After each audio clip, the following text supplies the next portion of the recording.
Hi, my friend. So it's a new year. How are you going to set and keep the writing goals that you have deep in your heart, but that you have not been able to keep in the past? That is what I want to talk to you about today. My name is Kelly Notaras. I've been a book editor for 20 years. I've worked at some of the biggest publishing companies in the US, and I also have written a book called The Book You Were Born to Write that gives you a step-by-step process for getting that book of yours out into the world. This YouTube channel is where I offer you my best advice for free, so be sure to subscribe. You'll never miss a video. And if you want one of my best PDFs that will help you on your journey, just pop down to the description below. There's a link where you can download it. All right, in this video, I'm talking to you about setting and keeping your writing intentions. So there are plenty of people out there that will offer you, a really good set of pieces of advice for how you can set goals and reach them, how you can create habits in your life that will support the big dreams that you have. There's tons of information out there about it. The book Atomic Habits is very helpful. There are a lot of good people out there for whom that is expertise. That's not what I want to talk to you about today. I don't want to talk to you about what goals you should set for yourself. I want to talk to you about how we keep the goals that we set. And perhaps even more importantly, how we betray ourselves with the goals that we have. So this might be a little hard to hear. I'll tell you, it's a little hard for me to hear, but I know it to be true, and I've seen it work over and over in my life.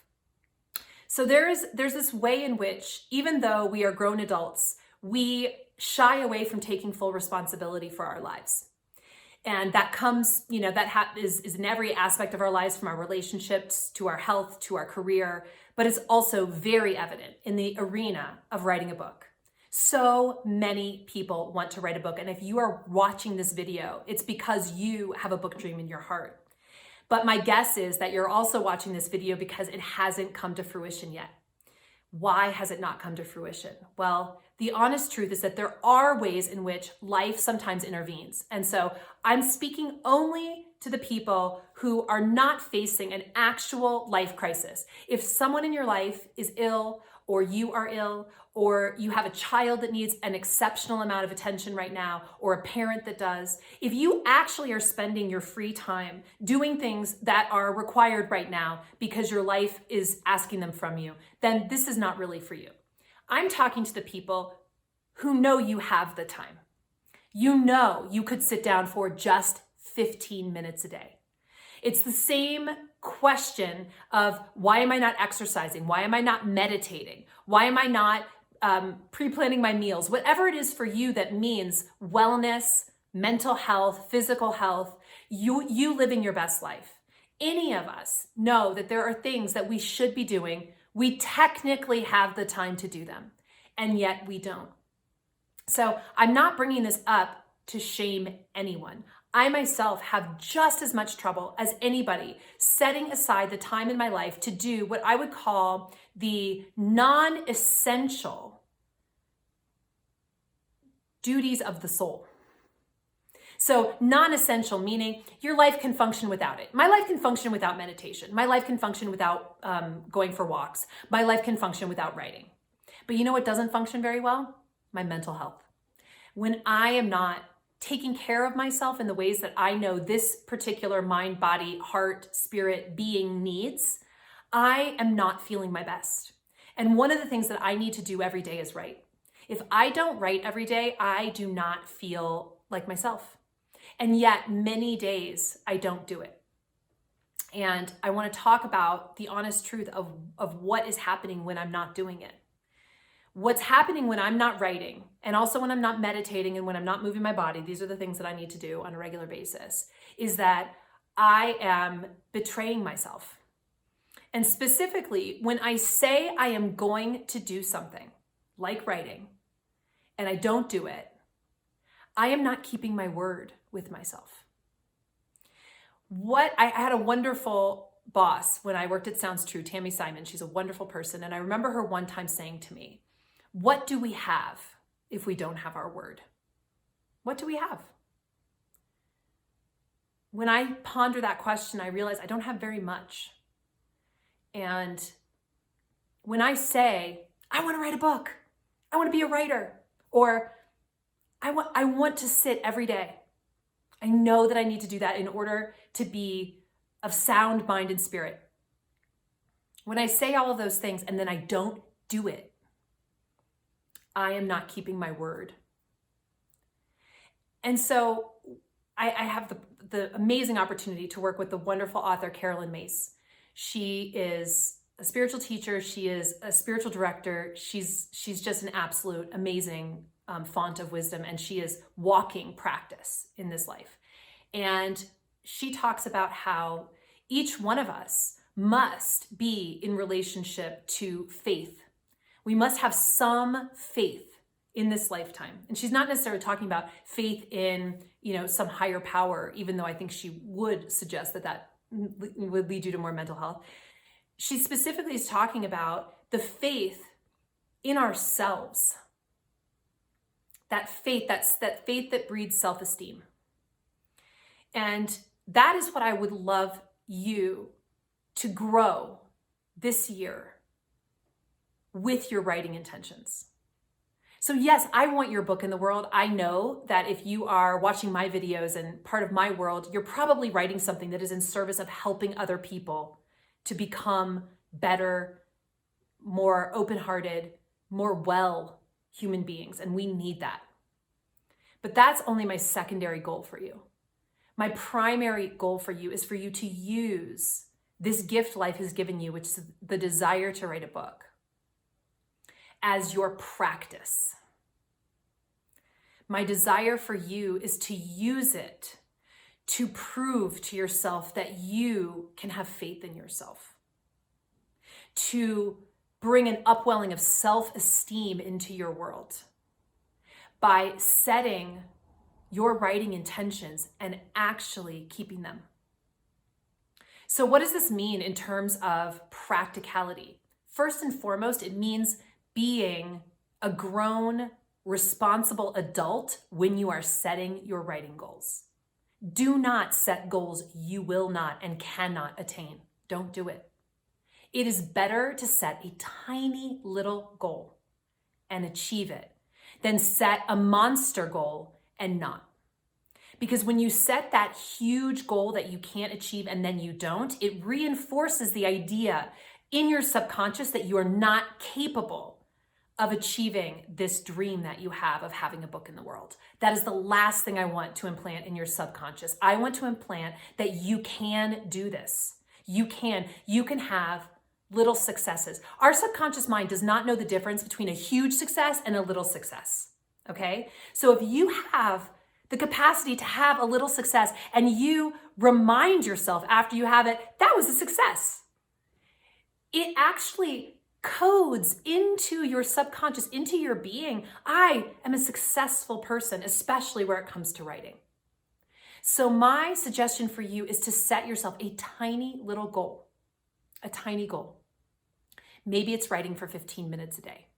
Maybe it's using just 15 minutes toward your book, because at the beginning of the process of writing, you need to be planning.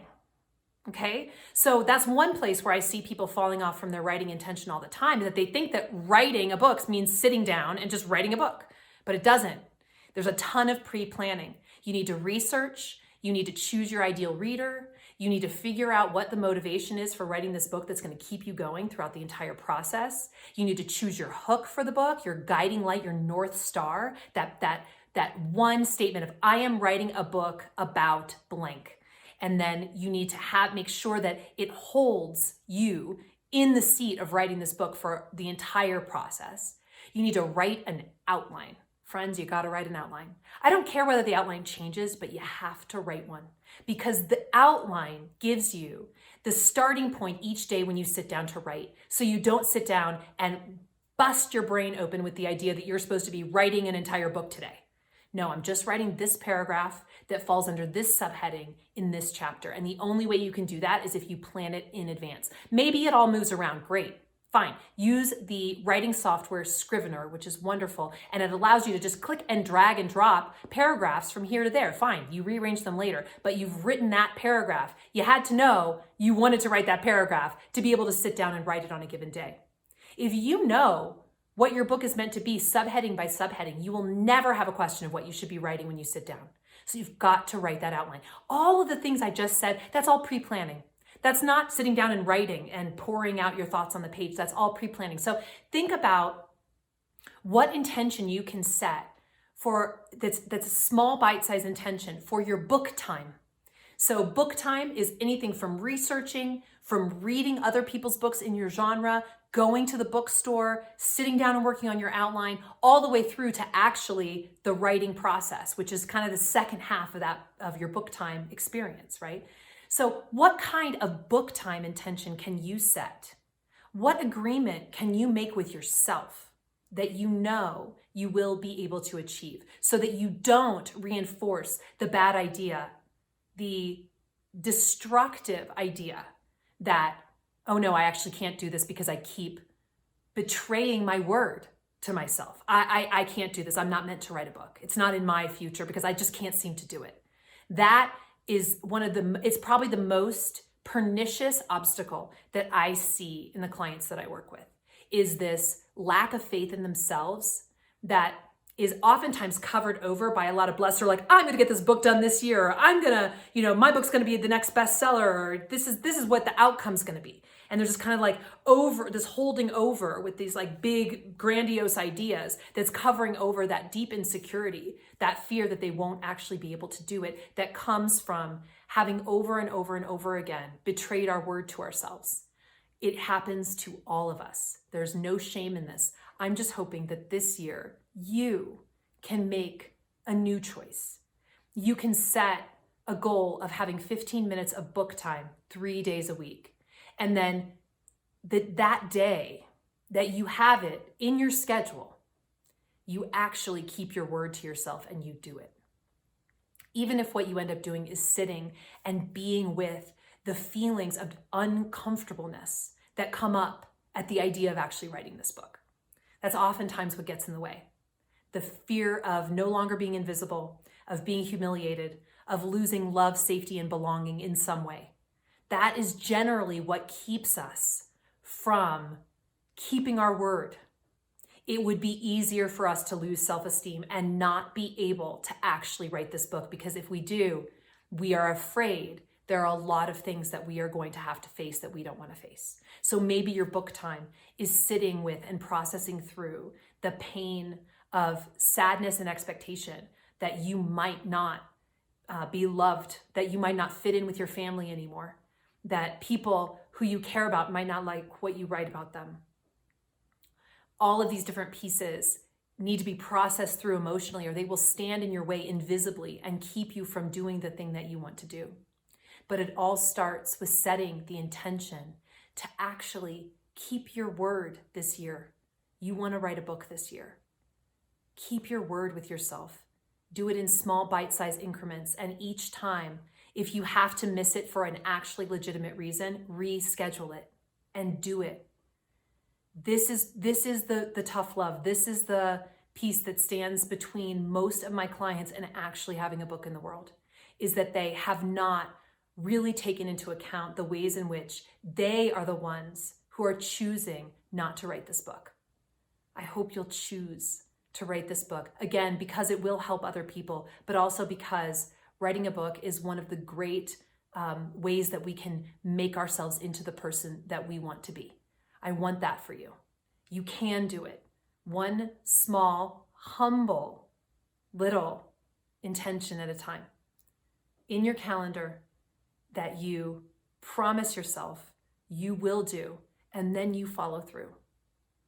All blessings on you in this year. I hope that you can come to me later in this year and let me know that you actually did set those intentions and keep them. Keep your word with yourself that this year is the year of your book.